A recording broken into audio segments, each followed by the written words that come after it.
আজকে রাখছি আমার আর ভাইয়ের সব থেকে প্রিয় মাছ পাঙাশ মাছ। মাছের ঝোলের আলু আর মাছ ভাজাটা আর বললাম না কি করে কিভাবে ভেজেছি। মাছের ঝোলটা কিভাবে করি সেটাই তোমাদেরকে বলছি। তেল গরম হলে ওই একই তেলে মাছ ভাজার পরে সেইখানেই আমি কিন্তু গোটা গরম মশলা ফোড়ন দিয়ে দিয়েছি এবং তার সাথে প্রথমেই চিনি অ্যাড করেছি যাতে রংটা বেশ লাল লাল আসে।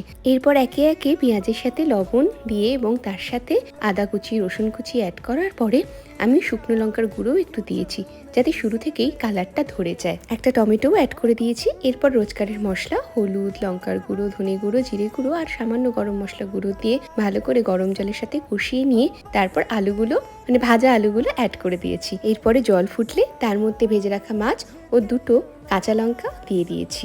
এই বেলা লবণ চিনি স্বাদ মতন রয়েছে কিনা চেখে দেখতে পারো। ব্যাস আমার রান্না কমপ্লিট। গ্যাস অফ করে তার মধ্যে গরম মশলা গুঁড়ো দিয়ে গরম গরম পরিবেশন করলেই তৈরি পাঙাশ মাছের ঝোল।